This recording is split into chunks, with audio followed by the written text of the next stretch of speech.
Hey everyone, welcome back to Roshan Shah study point. मैं दामिनी एक बार फिर आप सभी का स्वागत करती हूँ रोशन शाह स्टडी पॉइंट में। आज हम बात करेंगे क्लास 11 का होम साइंस का चैप्टर नंबर 6, जो है आपका संचार माध्यम एंड संचार प्रौद्योगिकी। तो मीडिया एंड कम्युनिकेशन टेक्नोलॉजी, ये आपका चैप्टर है जो कि बहुत ही ज़्यादा इंटरेस्टिंग है।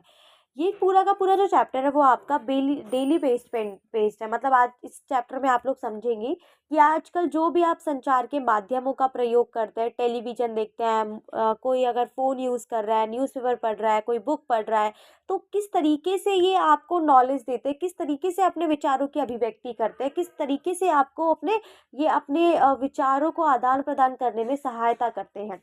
तो पूरा आज का चैप्टर रहेगा हमारा संचार पर, कि संचार क्या है, किस प्रकार से उसको डेवलप हुआ है, कितने प्रकार है, किस वर्गीकरण कैसे किया गया है। फिर हम लास्ट टॉपिक डिस्कस करेंगे संचार प्रौद्योगिकी, यानी कि कम्युनिकेशन टेक्नोलॉजी। तो सबसे पहले एक बार टॉपिक्स की ओर देख लेते हैं। आज हम जिन टॉपिक्स को कवर करेंगे वो है संचार और संचार प्रौद्योगिकी। देखिए, संचार मतलब होता है मीडिया, और जब संचार प्रौद्योगिकी लग जाता है तो वो बन जाता है कम्युनिकेशन टेक्नोलॉजी। तो हम समझेंगे कि संचार क्या है, ठीक है, कैसे वर्क करता है, इसका क्लासिफिकेशन किस तरीके से किया गया है, और फिर कम्युनिकेशन टेक्नोलॉजी के बारे में जानेंगे। फिर नेक्स्ट टॉपिक रहेगा हमारा संचार माध्यम। आज के समय में आप जो भी संचार करते हैं उसके क्या क्या माध्यम है, यानी कि मीडिया जो है।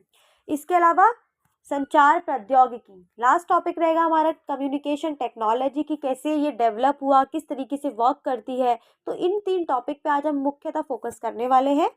सबसे पहले समझते हैं संचार का अर्थ। देखिए, संचार का अर्थ, संचार आप अपने बचपन से लेकर अभी तक आप संचार करते आ रहे हैं। संचार का मतलब होता है कम्युनिकेशन। ये जो शब्द है संचार, या इंग्लिश में इसको हम कम्युनिकेशन बोलते हैं, ये लैटिन भाषा के कम्युनिस्ट शब्द से मिलकर बना है। ठीक है, तो कम्युनिस्ट जो शब्द है वो लैटिन भाषा का है और इसी से मिलकर बना है कम्युनिकेशन। अब कम्युनिकेशन का मतलब क्या होता है? जब आप किसी से कम्युनिकेट करते हैं, वार्तालाप करते हैं, संचार करते हैं, तो उस दौरान क्या करते हैं? आप अपने विचारों को बांटते हैं, आप अपने विचारों को साझा करते हैं दूसरे के साथ, आप अपने अनुभव को, अपने ज्ञान को क्या करते हैं? आप साझा कर रहे हैं, शेयर कर रहे हैं। तो इसी को बोलते हैं कम्युनिकेशन। यानी कि कम्युनिकेशन जिसका अर्थ होता है कि आपस में बांटना। आपस में बांटने, क्या बांट रहे हैं आप? ज्ञान बांट रहे हैं, अपने विचारों को बांट रहे हैं, अनुभव को बांट रहे हैं, लिख के या कोई संकेत को आप एक दूसरे से शेयर कर रहे हैं। ये सभी चीज़ें आ जाती हैं संचार के अंतर्गत। ठीक है, तो इसी को कहते हैं संचार। और आप जानते हैं कि जितना ज़्यादा आप, अगर आपने नोटिस किया होगा कि आप एक साइड, मान लीजिए आपका एक फ्रेंड है और आप हैं, ठीक है, तो इफेक्टिव कम्युनिकेशन कब होगा? जब आप रिप्लाई कर रहे हैं और सामने वाला भी रिप्लाई कर रहा है। लेकिन जब आप रिप्लाई कर रहे हैं और सामने वाला रिप्लाई नहीं कर रहा है, तो वो इफेक्टिव कम्युनिकेशन या प्रभावी जो संचार होता है वो नहीं रह जाता। तो एक प्रभावी संचार के लिए ज़रूरी होता है कि दोनों पक्षों द्वारा क्या है, संदेश को समझा जाए और उसका जवाब दिया जाए। तो इस प्रकार से संचार का अर्थ, आई होप आप लोगों को क्लियर हो चुका है। तो आगे बढ़ते हैं। अब अगला जो टॉपिक है वो है आपका संचार का वर्गीकरण। यानी कि आज आप लोग जो मोबाइल फ़ोन, न्यूज़पेपर, बुक्स के माध्यम से जो संचार करते हैं, उनसे जो आप ज्ञान अर्जित करते हैं, दूसरों के साथ शेयर करते हैं, ये सारी चीज़ें मतलब किस आधार पे इसका वर्गीकरण किया गया है। तो अगर हम संचार की बात करते हैं, कम्युनिकेशन की बात करते हैं, तो इसका वर्गीकरण एक आधार पे नहीं किया गया, अलग-अलग आधार पे किया गया। क्यों? क्योंकि आजकल आप लोग देखते हैं ना कि आप सुन के वार्तालाप करते हैं, आप देख के करते हैं, तो इस आधार पे बहुत तरीके का जो वर्गीकरण है वो किया गया है। जिसमें सबसे पहला जो वर्गीकरण है वो है बातचीत के आधार पर। बातचीत मतलब इंटरेक्शन के आधार पर। अब आप जब किसी से इंटरेक्ट करते हैं, जब आप किसी से इंटरेक्शन करते हैं, तो उस दौरान जब आप उससे वार्तालाप करते हैं, तो आप अपने अपने जो अनुभव हैं, अपने विचारों का आदान प्रदान करते हैं। तो एक वो संचार हो गया है। दूसरा, संचार के स्तर पर, कि उसका स्तर क्या है। ठीक है, तो स्तर मतलब लेवल ऑफ कम्युनिकेशन, कि उसका किस तरीके से, आप लोग देखते हो आज जनसंचार के कितने सारे माध्यम उपलब्ध है, मीडिया है, ठीक है, टेलीविजन वगैरह, तो ये सभी चीज़ें आ जाती हैं संचार के स्तर पे। तीसरा है कि संचार के कौन-कौन से साधन हैं। जैसे आप देखते हैं मौखिक साधन हो गया है, इसके अलावा सांकेतिक साधन हो गया है। अपने विचारों का प्रयोग करने के लिए आप अपनी ज़्यादातर चीज़ें बोल के तो बताते हैं ना सामने वाले को, और जो नहीं बोल पाते आप कभी-कभार संकेतों से भी आप संचार करते हैं। तो क्या है कि संचार के साधन पे आधारित। और अंतिम जो वर्गीकरण है वो है इंद्रियों के आधार पर। इंद्रियों के आधार पे मतलब आप लोग अगर किताब पढ़ते हैं तो जब आप किताब को पढ़ रहे हैं तो उस समय आपकी कौन सी इंद्री काम कर रही है? आपकी उस दिन जो उस समय है वो आपकी दृश्य मतलब जो नेत्र है वो काम कर रहा है। ठीक है, इसी प्रकार से जब आप सुन रहे हैं तो आपके कर्ण जो इंद्रिय होती है वो काम करती है।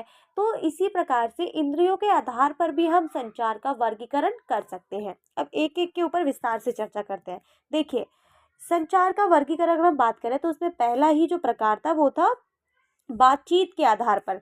अब आप जानते हैं कि बातचीत जो होती है वो एक साइड से नहीं होती, यानी कि एक तरफा। इसमें भी दो तरीके से वर्गीकरण किया गया है, तो एक तरफा यानी कि वन वे कम्युनिकेशन एंड दो तरफा।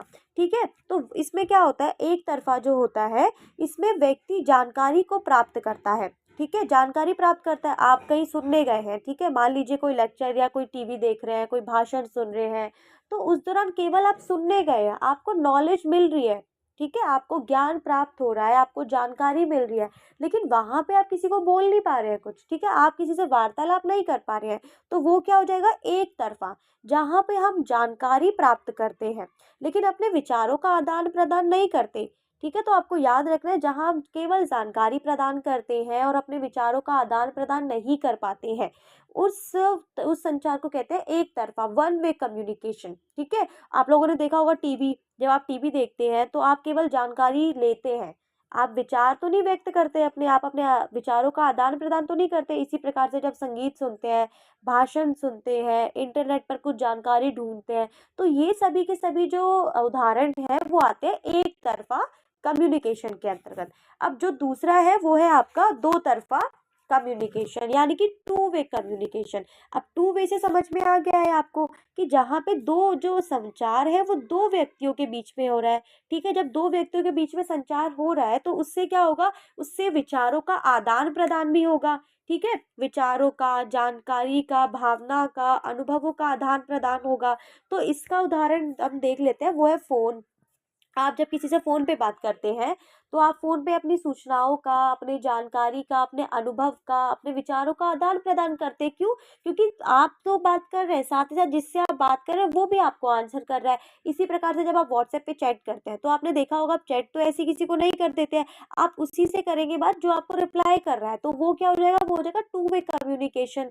इसी प्रकार से बहुत सारे फ़ेसबुक, इंस्टा जो भी आप मैसेजिंग ऐप यूज़ करते हैं, वो सभी के सभी टू वे कम्युनिकेशन के अंतर्गत आते हैं। ठीक है, तो आपको याद रखना है कि कौन सा वन वे कम्युनिकेशन है एंड कौन सा टू वे कम्युनिकेशन है।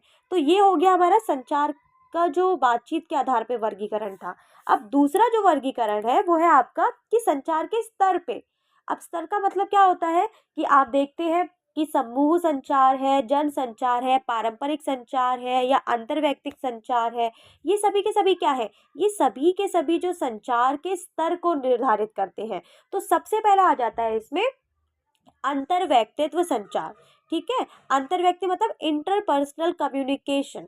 इसके अंतर्गत क्या होता है कि जब व्यक्ति अपने आप से बातचीत करता है, इंटर मतलब जब अपने आप से बातचीत करता है, ठीक है, और किसी स्थिति का निरीक्षण करता है, विश्लेषण करता है या निष्कर्ष निकालता है, उसे बोलते हैं हम अंतर्व्यक्तित्व। तो आपको अंतर्व्यक्तित्व से याद रखना है, जब व्यक्ति स्वयं से बात वार्तालाप करता है, जब वो खुद से बातचीत करता है और अपने आप का, अपनी स्थिति का निरीक्षण करता है। कई बार होता है ना, आप लोग अपने आप से बात करते हैं, जब आप अपने आप से बात करते हैं तो आप देखते हैं कि हमारे अंदर ये कमी है, इस तरीके से हमें इम्प्रूवमेंट लाना है, ये सभी चीज़ें करनी है, तो वो सभी आ जाता है अंतर्व्यक्तित्व के अंतर्गत। ठीक है, तो आपको याद रखना है, ऐसा नहीं है संचार का मतलब ये नहीं कि आप दूसरे से ही बात करें।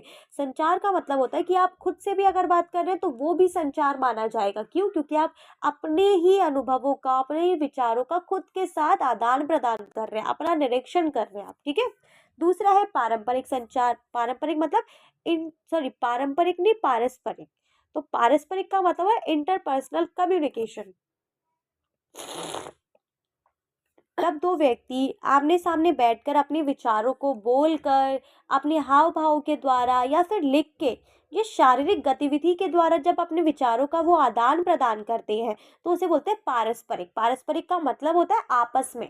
ठीक है, मिलजुल के।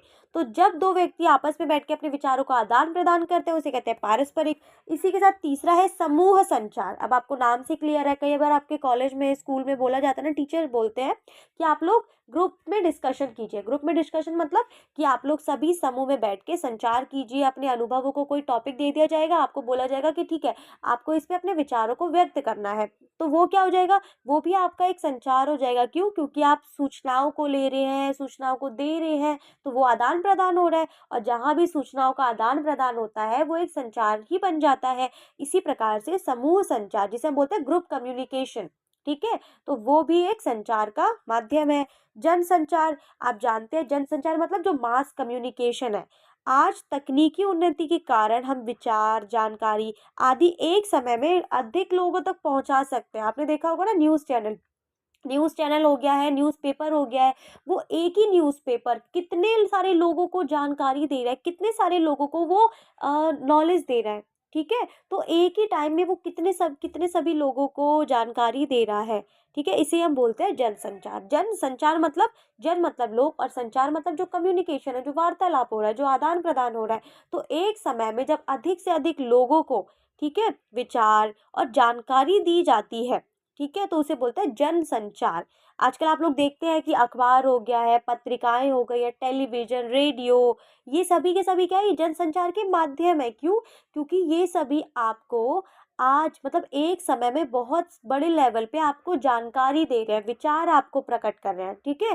तो आपको याद रखना है, अखबार, आप जानते हैं अखबार, एक अखबार कितने सभी लोगों को प्राप्त होता है, और जब उन लोगों को प्राप्त होता है तो वो सभी उसमें लिखी हुई जानकारी को पढ़ते हैं, ठीक है। इससे क्या होता है, इससे उनको पता चलता है कि हमारे देश में क्या चल रहा है, किस प्रकार की घटनाएं हो रही है, इकोनॉमी के बारे में क्या चल रहा है। तो क्या है, आपको याद रखना है कि जब विचार और जानकारी आदि एक समय में अधिक लोगों तक पहुंच जाते हैं, पहुंचने को हम जनसंचार कहते हैं। टीवी, रेडियो, अखबार, पत्रिकाएं, ये सभी इसके माध्यम है, जो आप बहुत अच्छे से पढ़ के आ चुके हैं। इसके बाद है आपका दूसरा वर्गीकरण। ये तो था आपका संचार के स्तरों पे वर्गीकरण। अब इसके बाद है आपका संचार के साधन के आधार पर, मतलब संचार के कौन कौन से साधन हैं, ठीक है। तो इसमें आपका आता है दो प्रकार का। सबसे पहला है मौखिक संचार। मौखिक मतलब, यार देख ऐसे बीच में मत बोल, थोड़ी देर नहीं, कि वर्बल कम्युनिकेशन, तो आपको समझ में से आ ही रहा है। को, ठीक है, अपनी सूचनाओं को बोल के प्रकट कर रहे हैं, सुन के प्रकट कर रहे हैं, ठीक है। तो ऐसे जो संचार होते हैं उनको बोलते हैं मौखिक संचार। आप देखते भी है कि आप डेली बेसिक पे अपनी लाइफ पे 70% जो है वो मौखिक संचार का यूज़ करते हैं, ठीक है।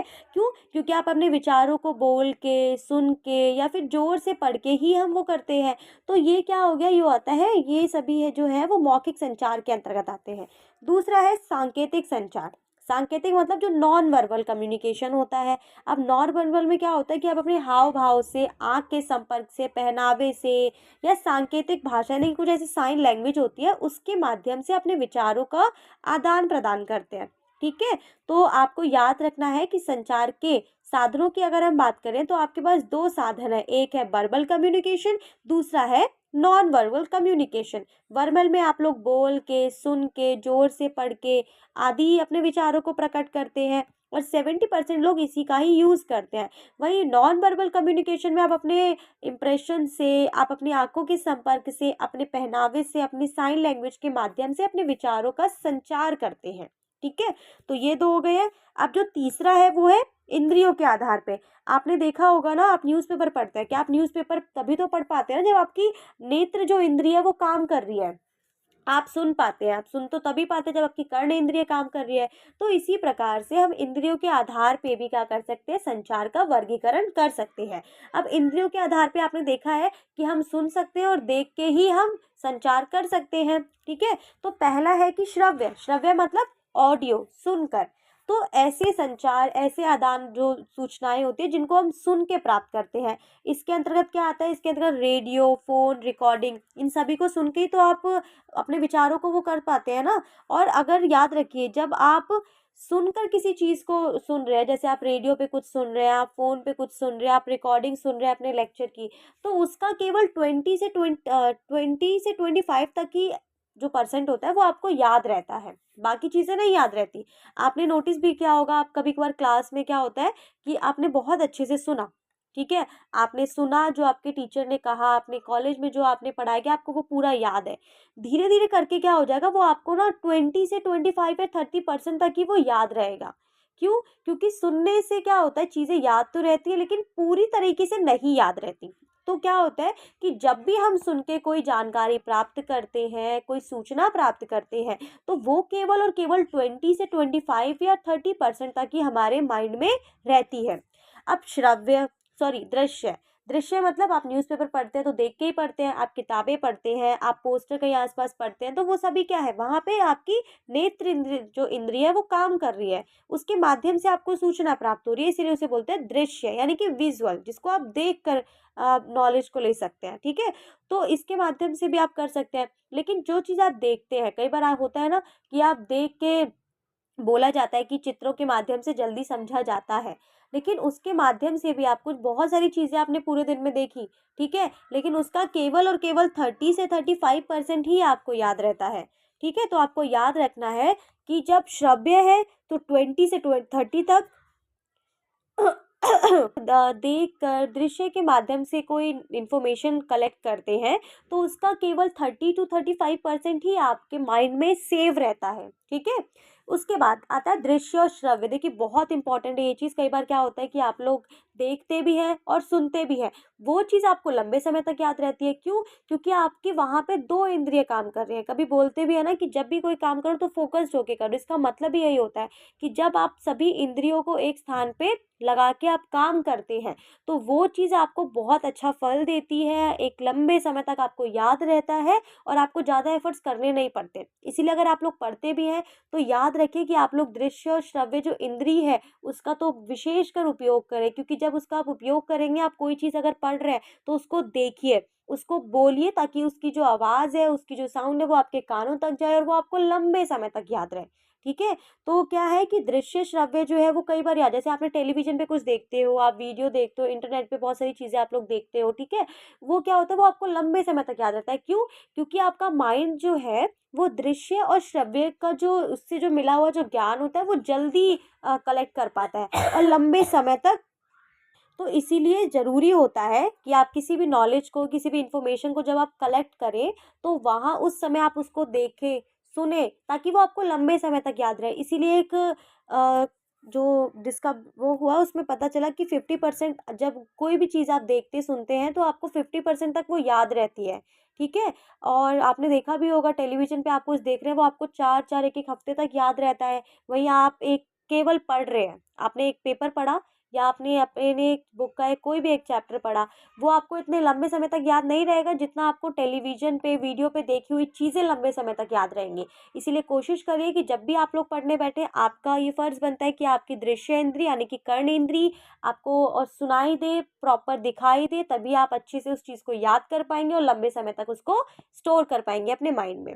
फिर चौथा आता है पढ़ी हुई मतलब जो आप केवल पढ़ रहे हो, ठीक है? इसके अंतर्गत आपकी किताबें आ जाती हैं, अखबार आदि आ जाते हैं। और ये क्या होता है, व्यक्ति केवल 10% ही इसको समझ पाते हैं। आप न्यूज़पेपर पढ़ते हैं, न्यूज़पेपर आप पढ़ते हैं, माइंड में पढ़ रहे हैं ना उसको, ठीक है? रीड कर रहे हैं आप उसको, तो वो केवल 10% ही याद रहता है। तो देखा जाए तो मोस्ट इम्पोर्टेंट है आपके लिए ऑडियो विज़ुअल। ये जो तरीका होता है वो बेस्ट होता है किसी भी चीज़ को याद करने का। उसको पहले देखो, देखने के साथ उसको सुनो, ताकि वो लंबे समय तक आपको याद रहे। तो इस आधार पे हमारा जो कम्युनिकेशन का जो क्लासिफ़िकेशन था, वो कंप्लीट होता है। 4 आधार पे था, बातचीत के आधार पे, स्तर के आधार पे, साधन के आधार पे और इंद्रियों के आधार पे। अब आपका अगला जो टॉपिक है वो जनसंचार के या संचार के माध्यमों के कार्य, ठीक है? आप जानते हैं कि संचार, जिससे आप अपनी सूचनाएँ दूसरों को दे पा रहे हैं और दूसरों की जानकारी ले पा रहे हैं, ये संचार है। अपने विचारों को आदान-प्रदान कर पा रहे हैं, संचार है वो, ठीक है? इसी प्रकार से संचार जो है वो हमारे दैनिक जीवन में बहुत बड़ा रोल प्ले करता है। अगर आप किसी से अपने विचारों को नहीं अभिव्यक्त कर पाएँगे, दूसरे के विचार नहीं कर पाएँगे, तो इससे क्या होगा कि इससे आपको अपने जो विचार हैं उनको रखने में प्रॉब्लम होगी। आप अपने विचारों में कहीं न कहीं आपके माइंड में वो चीज़ रहेगी और वो बहुत ज़्यादा आगे जाके प्रॉब्लम क्रिएट करती है। तो ये बहुत ज़रूरी है कि सूचना जो है वो हमें जो सूचना का इससे आदान प्रदान होता है। सूचना का आदान प्रदान मतलब मेरे पास अगर कोई इन्फॉर्मेशन थी, कोई सूचना थी, मैंने वो आपको बताई, आपके पास जो इन्फॉर्मेशन थी आपने वो मुझे बताई, तो इससे क्या हुआ, इससे सूचना का आदान प्रदान हुआ। इसके बाद सहमत करना, ठीक है।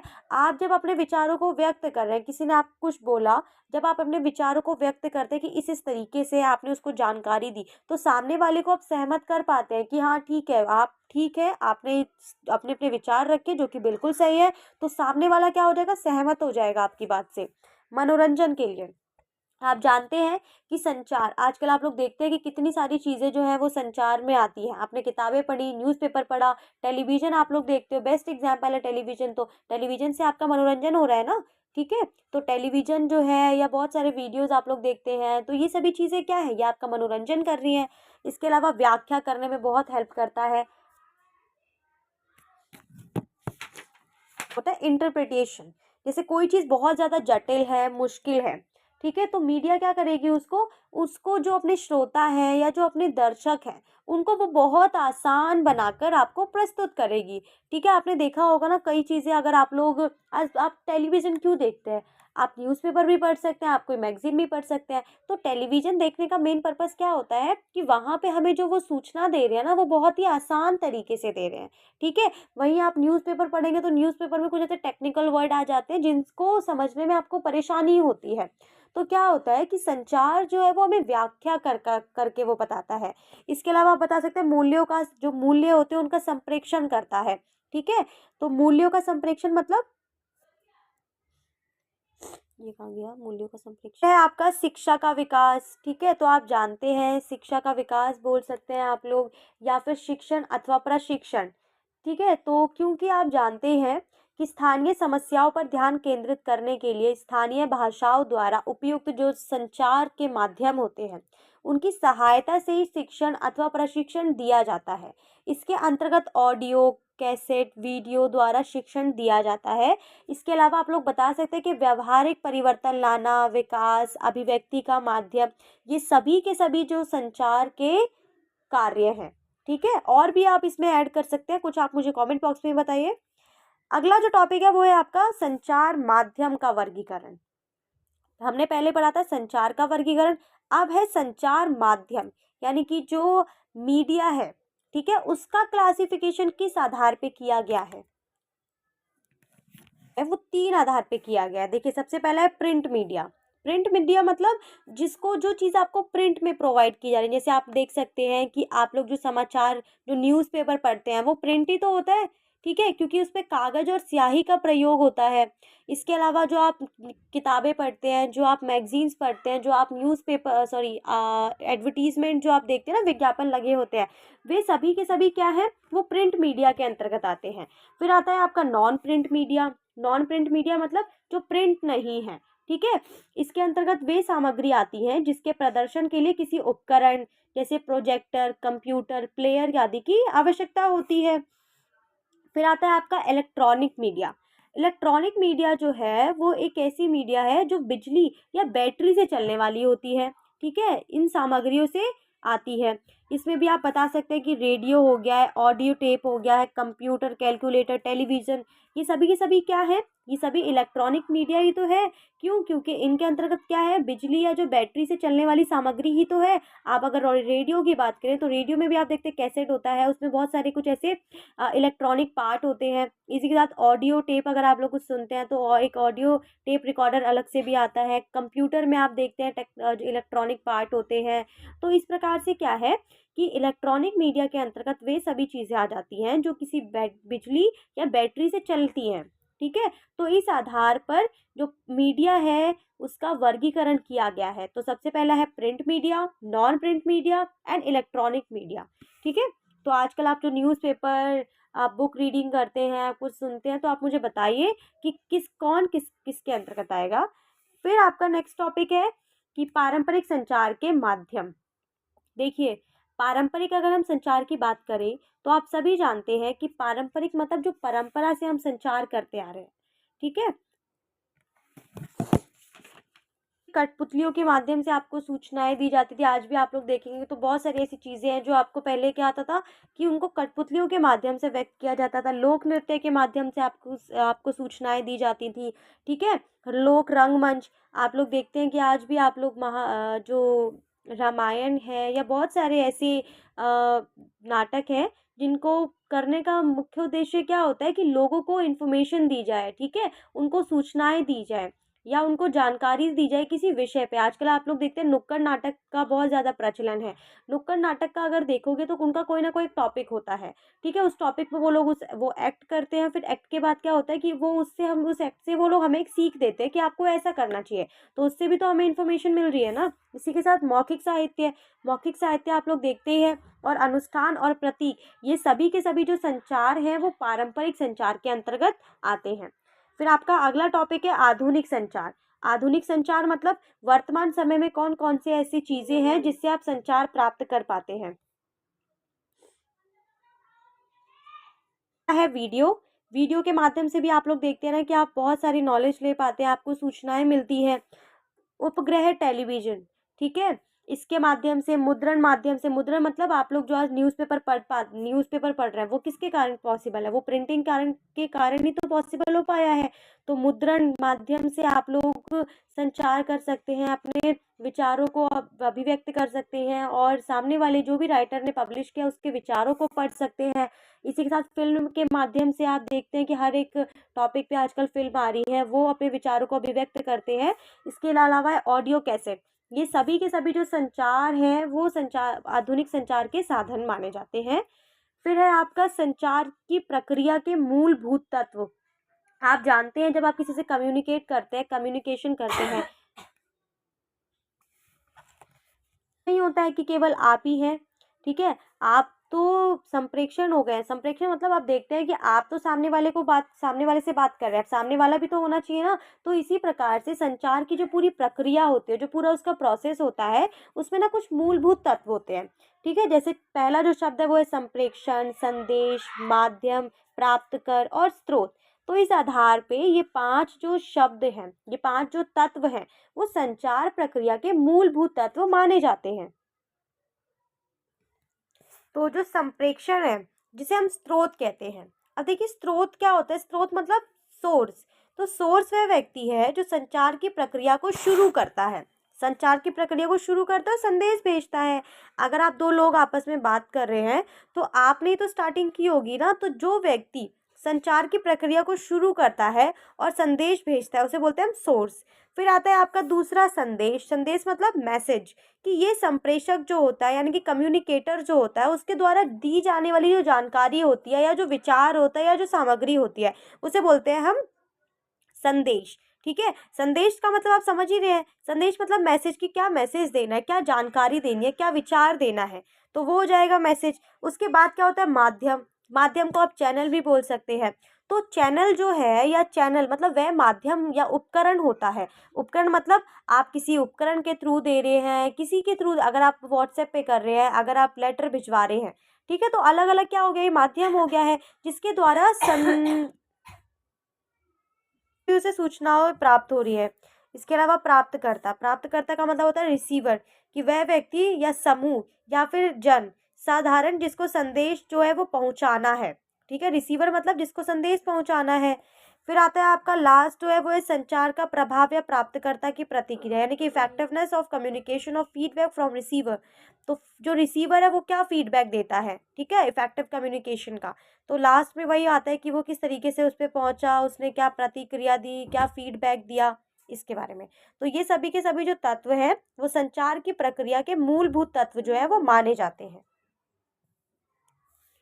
टॉपिक है वो है संचार को प्रभावित करने वाले कारक, यानी कि जब आप किसी से बात कर रहे हैं, जब आप किसी को अपने विचारों को मतलब आदान प्रदान कर रहे हैं किसी के साथ, तो उस दौरान ऐसे कौन से कारक हैं जो आपको प्रभावित करते हैं, या जब कोई आप सूचना ले रहे हैं तो ऐसे कौन कौन से कारक हैं जो उस सूचना में बाधा क्रिएट करते हैं, ठीक है। तो पहला है व्यक्ति का संचार कौशल। देखिए व्यक्ति का संचार कौशल मतलब आप किसी से कम्युनिकेट कर रहे हैं, एक होता है सिंपली बात करना और एक होता है कि आपको उस पर आप स्किल्ड पर्सन हैं। संचार का कौशल होता है कि कैसे बात करनी है, आपने देखा होगा ना बात करते हैं, ठीक है। वही कुछ लोग क्या होता है, उनके पास जब संचार का कौशल नहीं होता तो वो जन ऐसे ही अपनी बातों को रख के ठीक है पीछे हो जाता है। लेकिन जिन लोगों को बोलना बहुत अच्छा लगता है, जिनके पास संचार का कौशल होता है, वो अपने विचारों को बहुत ही अच्छे तरीके से प्रभावित, ठीक है, मतलब प्रभावित इन द सेंस कि बहुत इफेक्टिव तरीके से उसको बोलते हैं। तो पहला है कि व्यक्ति का जो संचार कौशल होता है वो भी संचार को प्रभावित करता है। आप पूछ कुछ और है, सामने वाला कुछ और जवाब दे रहा है, तो ये भी तो एक तरीके से हो गया ना। फिर है व्यक्ति का दृष्टिकोण, दृष्टिकोण भी आपकी संचार को प्रभावित करता है। क्यों? क्योंकि आप मान लीजिए आप किसी विषय पर बोल रहे हैं, ठीक है, आप कोई भी विषय ले लीजिए, ठीक है, कोई भी विषय लेकर आप बोल रहे हैं, आपको अच्छा लग रहा है, आपका सामने वाला जो, ज़रूरी तो नहीं है कि सामने वाले का दृष्टिकोण भी आपके तरह ही हो, ठीक है, आप जितना पॉजिटिव हो सामने वाला भी उतना ही पॉजिटिव हो, तो ऐसा तो ज़रूरी नहीं होता। इसीलिए दृष्टिकोण भी जो है वो हमारे संचार को प्रभावित करता है। आपको अच्छा लग रहा है बोलना इस टॉपिक पे, सामने वाले को अच्छा ही नहीं लग रहा है बोलना, तो वो भी आपके फिर आपका जो अगला पॉइंट है वो है व्यक्ति का ज्ञान। देखिए, व्यक्ति का ज्ञान बहुत हद तक मैटर करता है। क्यों? क्योंकि जब तक आपके पास किसी विषय से संबंधित एक पूरी जानकारी नहीं होगी, सारी सूचनाएं नहीं होंगी, तब तक आप एक इफेक्टिव जो कम्युनिकेशन होता है उसको नहीं डेवलप कर पाएंगे। तो ज़रूरी है कि जब भी आपने देखा होगा ना, आप जब डिबेट वाद विवाद होता है या कोई भी आप कहीं देखे कुछ चर्चा परिचर्चा होती है, तो वहाँ पे क्या होता है, वहाँ पे उन लोगों के पास पूरी नॉलेज होती है, तो तभी अपनी नॉलेज से क्या करते हैं, वो एक अच्छे से जवाब दे पाते हैं, अपने आंकड़ों को रख के सामने वाले को हरा पाते हैं। हरा इन द सेंस कि अपनी बात को वो एक बहुत ही अच्छे तरीके से रख पाते हैं। तो ज़रूरी होता है कि आपको जब तक नॉलेज है किसी विषय पे, तो आपने देखा होगा आपका संचार उतना ही ज़्यादा इफेक्टिव होगा, उतना ही ज़्यादा प्रभावशाली होगा। लेकिन जैसे ही आपके पास नॉलेज नहीं है, किसी मतलब नॉलेज आपके पास अगर कम है, तो आपका जो संचार है वो बहुत ही मतलब बहुत कम लेवल का होता जाएगा। उसके बाद है संस्कृति और सामाजिक व्यवस्था। तो आप लोग जानते हैं कि सामाजिक और सांस्कृतिक जो व्यवस्थाएँ होती हैं, वो भी काफ़ी हद तक प्रभावित करती हैं। आप किसी ऐसे विषय पर बोल रहे हैं, ठीक है, मान लीजिए आजकल देखिए नॉन वेजिटेरियन टॉपिक ले लीजिए, तो नॉन वेजिटेरियन पे नहीं बोल पाएँगे जो वेजिटेरियन लोग हैं। क्यों? क्योंकि उनकी संस्कृति कैसी है, वो लोग नहीं इस तरीके से उनको अलाउ करते हैं। तो कई सारे ऐसे विषय हो जाते हैं, जहाँ पे कुछ ऐसी चीज़ें होती हैं, जो हमारी सूचनाओं को, हमारे संचार को प्रभावित करता है। ठीक है? तो संस्कृति भी एक है उसमें और सामाजिक व्यवस्था भी। तो ये सभी के सभी जो तत्व हैं, कारक हैं, वो हमारे संचार को प्रभावित करते हैं। ठीक है? अब अगला जो टॉपिक है वो है आपका संचार प्रौद्योगिकी यानी कि कम्युनिकेशन टेक्नोलॉजी। तो आप लोग जानते ही हैं कि वर्तमान समय में हम टेक्नोलॉजी मतलब कम्युनिकेशन टेक्नोलॉजी में इतना डेवलपमेंट कर चुके हैं कि आज हमें कोई भी इन्फॉर्मेशन लेनी है, हम घर बैठे हम कोई भी इन्फॉर्मेशन पा सकते हैं। किसी भी कोने में बैठे हुए किसी व्यक्ति से फ़ोन पे बात करके वहाँ के हालचाल जान सकते हैं। इनफैक्ट आप कहाँ पे हैं, आप अपनी लोकेशन वगैरह सब कुछ एक दूसरे के साथ शेयर कर सकते हैं। और ये तभी पॉसिबल हो पाया है जब आप टेक्नोलॉजी के क्षेत्र में आगे बढ़े हैं। ठीक है?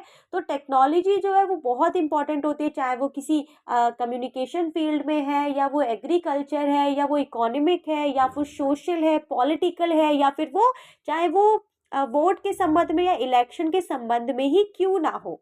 तो जो टेक्नोलॉजी होती है वो बहुत बड़ा रोल प्ले करती है एक कम्युनिकेशन को इफ़ेक्टिव बनाने में, ठीक है? आप लोग अगर प्राचीन काल में देखिए या कुछ समय पहले की बात देख लीजिए, तो अगर हमारे पास आज की देख लीजिए, अगर आपके पास फ़ोन नहीं होता, ठीक है, जो आप आज फ़ोन यूज़ कर रहे हैं, कंप्यूटर यूज़ कर रहे हैं, आप जो मेल वगैरह एक दूसरे को करते हैं, ये सभी सुविधाएँ अगर आपके पास नहीं होती, तो क्या आप अपनी विचारों को, अपनी सूचनाओं को अपने रिलेटिव्स के पास जो दूसरी कंट्रीज़ में पहुँचा पाते? पॉसिबल ही नहीं था। तो जब ये सारी फ़ोन आया, कंप्यूटर में भी बहुत सारे पार्ट्स आए, मिनी कंप्यूटर आया, सुपर कंप्यूटर आया, इसके माध्यम से क्या हुआ, हमारा जो संचार है वो प्रभावित हुआ। प्रभावित इन द सेंस कि वो प्रभावशाली हुआ। अब आप एक मैसेज डालिए, आपने ग्रुप क्रिएट किया जिसमें से अलग-अलग कंट्रीज़ में से लोग शामिल हैं, आपके रिलेटिव शामिल हैं। आप एक मैसेज डालेंगे सभी के पास पहुँच जाएगा 1 सेकंड में। क्यों? क्योंकि आजकल हमारा कम्युनिकेशन सिस्टम इतना ज़्यादा स्ट्रॉन्ग हो गया है कि आज हमें किसी भी चीज़ पे हमें वेट नहीं करना पड़ता। आज आप एक मेल करेंगे तो आपने देखा होगा सारी चीज़ें आज मेल पे डिपेंड है, व्हाट्सएप पे, मेल पे। ये सभी चीज़ें कब पॉसिबल हो पाई हैं? जब हम टेक्नोलॉजी के क्षेत्र में आगे बढ़े हैं, ठीक है? तो इसी प्रकार से अब हमारा जो टॉपिक है वो है technology. Technology in the sense कि कम्युनिकेशन टेक्नोलॉजी, हम जानेंगे कि कम्युनिकेशन में टेक्नोलॉजी किस प्रकार से वर्क करती है, क्या इम्पोर्टेंस है और किस तरीके से उसको उसका क्लासिफिकेशन किया गया है। ठीक है, तो आज आप लोग देख ही रहे हैं कि समय बहुत तेज गति से बढ़ रहा है। अगर हम टेक्नोलॉजी के साथ नहीं चलेंगे तो कहीं ना कहीं हम क्या हो जाएंगे, पीछे हो जाएंगे। इसीलिए हर क्षेत्र में टेक्नोलॉजी जो है वो बहुत ज़रूरी है।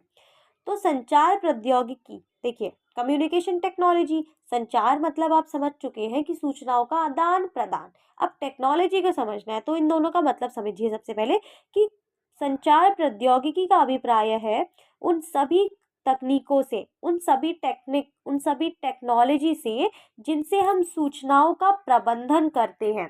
ठीक है, सूचनाओं का प्रबंधन करते हैं, प्रबंधन करके क्या करते हैं, हम संचार करते हैं। आज आप फ़ोन का यूज़ कर रहे हैं, आज आप बहुत सारे, आप फ़ोन में भी देखिए कितनी सारी वैराइटीज़ आ गई हैं। वैराइटी इन द सेंस कि कोई एप्पल है, वन प्लस है, एंड्रॉयड फ़ोन है, इस तरीके से है। और वहीं आप लोग आज कंप्यूटर, लैपटॉप का यूज़ कर रहे हैं। तो ये सभी क्या है, ये सभी टेक्नोलॉजीज़ हैं।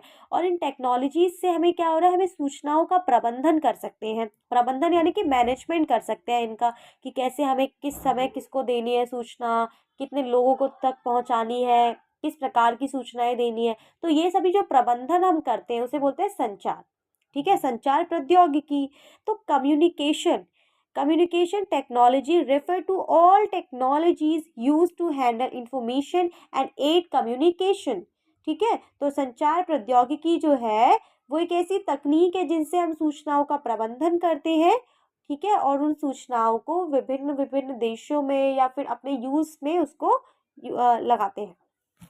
तो ये हो गया आपका संचार प्रौद्योगिकी की डेफिनेशन। अब आगे बढ़ते हैं, समझते हैं कि संचार जो प्रौद्योगिकी, आपने संचार का समझा कि किस तरीके से 4 पार्ट में उसको डिवाइड किया गया। वहीं अब बात करते हैं क्लासिफिकेशन ऑफ कम्युनिकेशन टेक्नोलॉजी, कि जो टेक्नोलॉजी है उसका क्लासिफिकेशन, उसका वर्गीकरण किस प्रकार से किया गया है। तो अगर हम बात करें इसके क्लासिफिकेशन की, तो इसका जो वर्गीकरण है वो 2 वर्गों में किया गया है। पहला जो है वो है तार आधारित तकनीक। तार आधारित मतलब केबल बेस्ड टेक्नोलॉजीज। इसका बेस्ट एग्जांपल है, आप लोग देखते हैं पहले लैंडलाइन फ़ोन हुआ करते थे, आप फ़ोन उठाएंगे वो तार से जुड़ा होता है। तो तार का मतलब यहाँ पे केबल ही है, आप लोग इसका एक्स्ट्रा में मतलब मत ले जाना। फिर है बेतार, बेतार मतलब वायरलेस टेक्नोलॉजी। आपने एक चीज़ नोटिस की होगी, थोड़े समय पहले आप लोग चले जाइए, आज से कम 5 साल पहले आप लोग जो हेडफोन्स यूज़ करते थे वो वायर केबल वाले होते थे, तो केबल बेस्ड टेक्नोलॉजीज थी वो। ठीक है, आज आप लोग देखना आपके पास एयरपैड्स आ गए हैं, आपके पास ब्लूटूथ आ गया है, ये सभी क्या है, ये वायरलेस टेक्नोलॉजी है। तो टेक्नोलॉजी इतनी ज़्यादा ग्रो हो रही है कि पहले तो वो केबल बेस्ड थी बट अभी वो वायरलेस हो गई है। आप देखिए, आप ब्लूटूथ को कभी भी कहीं भी यूज़ कर सकते हैं। वहीं आपको जब आप केबल बेस्ड टेक्नोलॉजी की बात करते तो आपको उसमें केबल, एक तार मिलती, ठीक है, वो काफ़ी लंबी होती, इसको आप हैंडल करने में काफ़ी प्रॉब्लम होती थी। तो इस प्रकार से टेक्नोलॉजी को 2 पार्ट में डिवाइड कर सकते हैं। First is cable based technology and second cable wireless technology. तो अगर हम बात कर रहे हैं केबल बेस्ड टेक्नोलॉजी की, आपको समझ में आ गया है कि इस तकनीक का सबसे अच्छा जो उदाहरण है वो है टेलीफोन। टेलीफोन आप सभी जानते हैं ना, टेलीफोन जो आज से कम 100 साल तो नहीं बोल सकते, 70-80 साल पहले जो चलते थे, या आज भी देखिए बहुत सारे घरों में आपको टेलीफोन मिल जाएगा। मतलब पहले तो बहुत सभी के घर में हुआ करता था, लेकिन आज थोड़ा रेयरली हो गया क्योंकि आज सभी के पास मोबाइल फ़ोन आ गए हैं।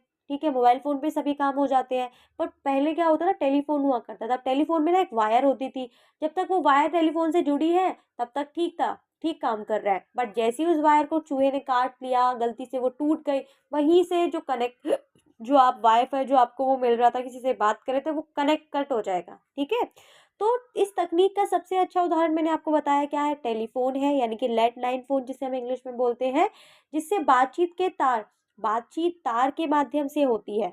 और देखा है ना आपने, अपना आजकल आप लोग लीड भी यूज़ करते हैं, उसमें भी तार होती है। इसका अगर हम आविष्कार की बात करें तो इसके आविष्कार का जो पुरस्कार है या वो है, वो ग्राहम बेल को जाता है। तो ग्राहम बेल ने ही क्या किया, 1876 में उन्होंने ऐसी केबल बेस्ड टेक्नोलॉजी का मतलब उसका आविष्कार किया, जिसके अंतर्गत टेलीविज़न भी आता, सॉरी टेलीफोन भी आता है।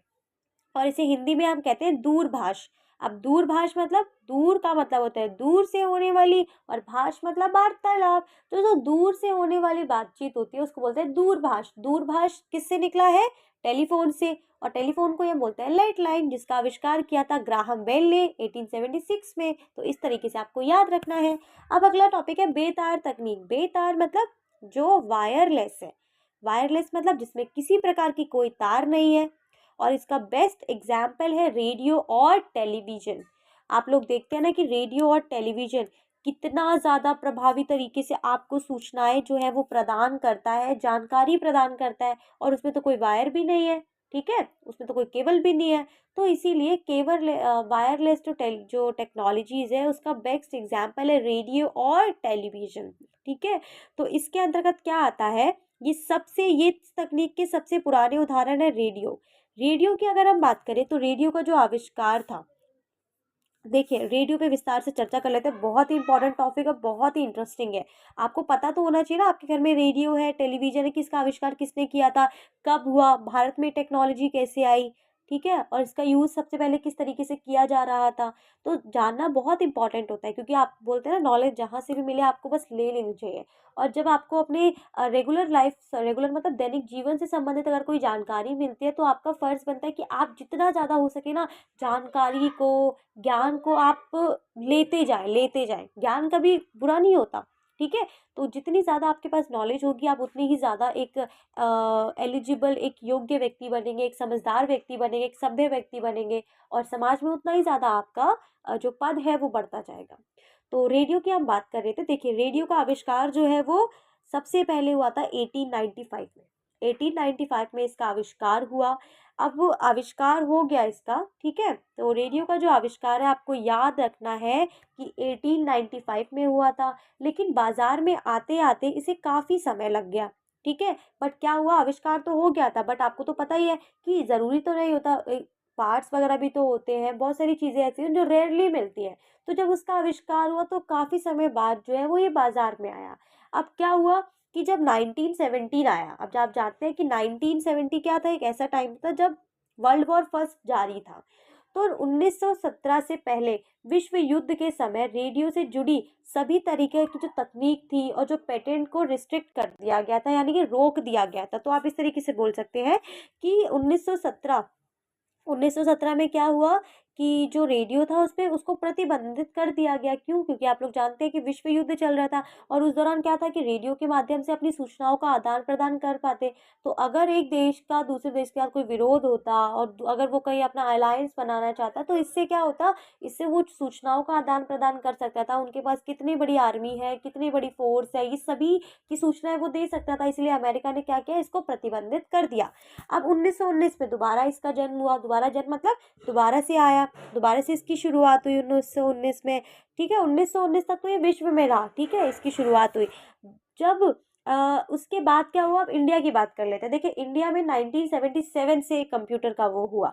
अब 1977 में एफएम, एफएम का मतलब होता है फ्रीक्वेंसी मॉड्यूलेशन, ठीक है। तो एफएम तकनीक भारत में चेन्नई से शुरू हुई। आपसे ये क्वेश्चन पूछ भी लिया जा सकता है, आप जीके के लिए भी तैयार करो तो याद रखना कि एफएम का मतलब क्या होता है, फुल फॉर्म मतलब वो क्या है, फ्रीक्वेंसी मॉड्यूलेशन। भारत में जो एफएम है उसकी शुरुआत कब हुई, 1977। कहाँ, किस राज्य से हुई, तो चेन्नई से शुरू हुई। फिर चेन्नई से क्या हुआ कि इस एफएम का जो कार्यक्रम था उसको पूरे देश में लागू कर दिया गया।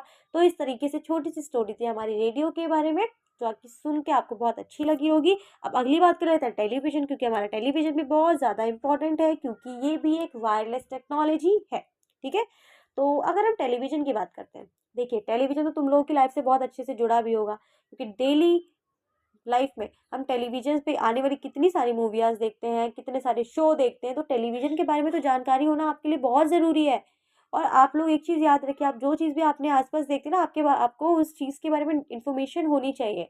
जब आपके पास इन्फॉर्मेशन होगी तभी आप इफ़ेक्टिव कम्युनिकेशन कर पाएँगे। तो आपके लिए ये इम्पोर्टेंट है कि आप जितनी ज़्यादा हो नॉलेज को गेन करें, ठीक है। तो टेलीविज़न पे हम बात कर रहे थे। टेलीविज़न की जो आविष्कार है वो 1925 में हुआ था, ठीक है। तो 1900 मतलब रेडियो सबसे पहले आया है, उसके बाद आया है टेलीविज़न। टेलीविज़न मतलब आप जानते हैं तो टेलीविज़न को विज्ञान का एक अद्भुत आविष्कार माना जाता है। इसका आविष्कार जो है वो सन 1925 में जे.एल. वेयर्ड द्वारा किया गया था। मैंने यहाँ पे नाम भी मेंशन किया है, जे.एल. वेयर्ड। जे.एल. वेयर्ड जो थे वो इसके आविष्कारकर्ता थे। इन्होंने क्या किया कि टेलीविज़न को हिंदी में दूरदर्शन कहते हैं, ये बात आप जानते हैं। दूरदर्शन मतलब दूर की वस्तुओं को देखना, जो दूर की चलती हुई वस्तु है वो हमें दिखाता है, इसीलिए इसको दूरदर्शन कहते हैं। और इसमें क्या होता है, दूर की वस्तु चलती हुई हमें दिखती है, इसीलिए इसे दूरदर्शन कहा जाता है। अगर हम दूरदर्शन की बात करें, टेलीविज़न की बात करें, तो भारत में टेलीविज़न का सबसे पहला जो प्रसारण है वो दिल्ली में 15 सितंबर 1959 को किया गया था। तो आपको ये बात पता होनी चाहिए टेलीविज़न से संबंधित, कि भारत में टेलीविज़न का सबसे पहला जो प्रसारण है वो हमें दिल्ली में 15 सितंबर 1959 को किया गया था। और सबसे पहले टेलीविज़न में कैथोड रे ट्यूब का प्रयोग होता था, जिसे CRT कहा जाता है। इसके कारण क्या होता था कि बड़े बक्से के आकार का और बहुत भारी होता था। आजकल अगर आप लोग 10 साल पहले, 15 साल पहले की टीवी देखोगे, तो वो आज की तरह स्मार्ट नहीं थी, आज की तरह वो एकदम स्लिम बॉडी वाली नहीं थी। वो आपने देखा होगा ना, एकदम बड़े-बड़े बॉक्स की तरह थी। तो ये वही बोल रहे हैं कि जो सबसे पहले जो टेलीविज़न थे, उसमें CRT का प्रयोग होता था। अब जो CRT था वो क्या था, वो एक बड़े बक्से की तरह होता था, बहुत भारी होता था। तो आप कभी देखिएगा उन टीवी को, वो एकदम बक्से की तरह भारी-भारी होते हैं। बट आज की टीवी तो एकदम स्लिम ट्रिम हो गए, क्यों? टेक्नोलॉजी अच्छी आ गई है। तो ये भी आपका, आज देखते हैं आप, LCD, LED, प्लाज़्मा के स्क्रीन होते हैं, जो बहुत पतले होते हैं और काफ़ी ज़्यादा हल्के होते हैं। तो ये छोटी सी स्टोरी थी हमारी टेलीविज़न के ऊपर, जो कि आपको समझ में आई होगी आई जस्ट होप, और बहुत अच्छे से समझना भी है आप लोगों को। अब अगला जो टॉपिक है वो है आधुनिक संचार प्रौद्योगिकी। देखिए, आधुनिक संचार प्रौद्योगिकी यानी कि मॉडर्न कम्युनिकेशन टेक्नोलॉजी, हमने पहले भी अभी डिस्कस किया था, जिसमें हमने बहुत सारे आधुनिक संचार प्रौद्योगिकी के बारे में जाना था। अब आप लोग समझिए, देखिए, प्रौद्योगिकी का मतलब आप जान चुके हैं। तो प्रौद्योगिकी मतलब, हम अगर एक उदाहरण लें कंप्यूटर का, कंप्यूटर से आप सभी परिचित हैं, आपको पता है।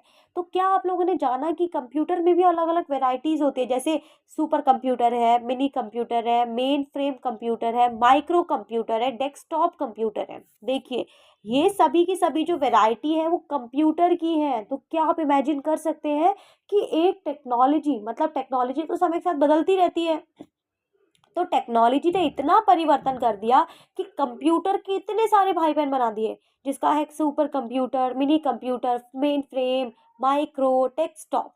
तो ये सभी जो कंप्यूटर हैं वो एक दूसरे से भिन्न हैं, ठीक है। जैसे तुम लोग अगर कंप्यूटर की बात करो, तो कंप्यूटर के आकार के आधार पर आज मार्केट में super computer, mini computer, main frame computer, desktop computer जो है वो मौजूद है। जिसको जो नीड होती है वो कंप्यूटर खरीदता है और अपना काम करता है, सिंपल। तो देखिए, आपको जिस चीज़ की नीड है, अगर आपको एनिमेशन करना है, अगर आपको कुछ और करना है, तो आप उसके अकॉर्डिंग कंप्यूटर खरीदिए, सिंपल। आपको भी ये बारे में पता होने चाहिए। सबसे पहला है सुपर कंप्यूटर। सुपर कंप्यूटर, ये जो सब कंप्यूटर होता है वो सबसे अधिक गति वाले और अधिक क्षमता वाले कंप्यूटर होते हैं। नाम से ही आपको समझ में आ रहा है, सुपर कंप्यूटर, यानी कि ऐसे कंप्यूटर जिनकी सबसे ज़्यादा गति है, सबसे अधिक क्षमता वाले हैं।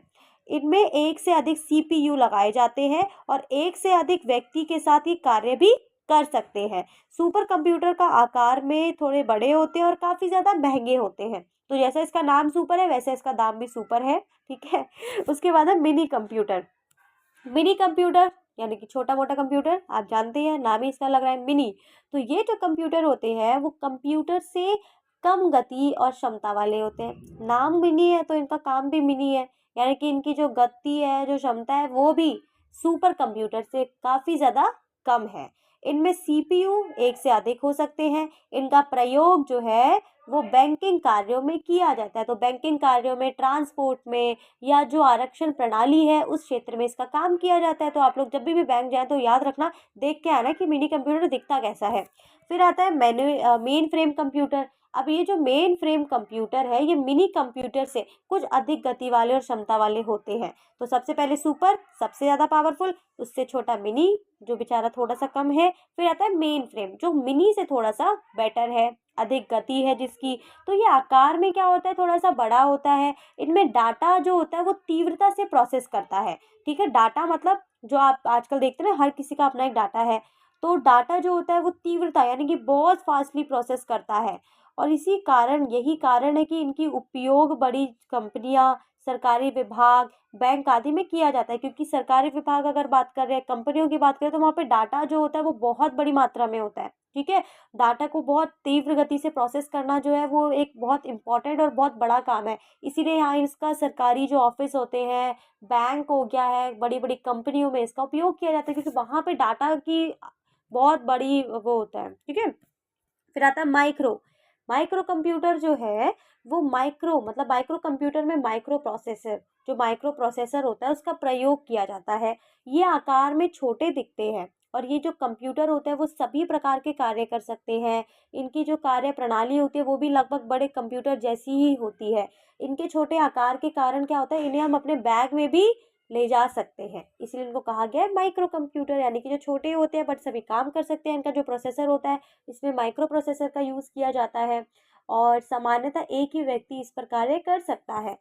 लास्ट जो है वो है आपका डेस्कटॉप कंप्यूटर। तो जैसे कि इसके नाम से पता चल रहा है कि इसका नाम है डेस्कटॉप, तो इस कंप्यूटर को डेस्क पे रखा जाता है। आप सभी के घर में ये कंप्यूटर ज़रूर, मतलब सभी के नहीं, इन द सेंस जो यूज़ करते हैं कंप्यूटर, आप लोग देखिए कि ये जो कंप्यूटर है ये सभी आपने देखा होगा, चाहे फ़ोटो में, चाहे मूवी में, चाहे रियल लाइफ में, कहीं ना कहीं आपने सभी ने देखा है। तो डेस्कटॉप कंप्यूटर, इसलिए इसका नाम है डेस्कटॉप कंप्यूटर। तो डेस्कटॉप कंप्यूटर में क्या होता है, इसको डेस्क पे रखा जाता है, तो इसीलिए इसका नाम पड़ गया डेस्कटॉप कंप्यूटर। इस कंप्यूटर को डेस्क पे रखा जाता है। इनमें सीपीयू यानी कि मॉनिटर की बॉडी जो होती है और जो माउस होता है वो होता है। तो सीपीयू, मॉनिटर और बॉडी कीबोर्ड और माउस होता है। और इसकी कीमत जो है वो होती है वो कम होती है। तो सबसे ऊपर जो है सुपर, फिर मिनी, फिर मेन फ्रेम, फिर micro and last is desktop computer. तो ये सभी कंप्यूटर के पार्ट्स हैं। अगला जो है वो है इलेक्ट्रॉनिक मेल।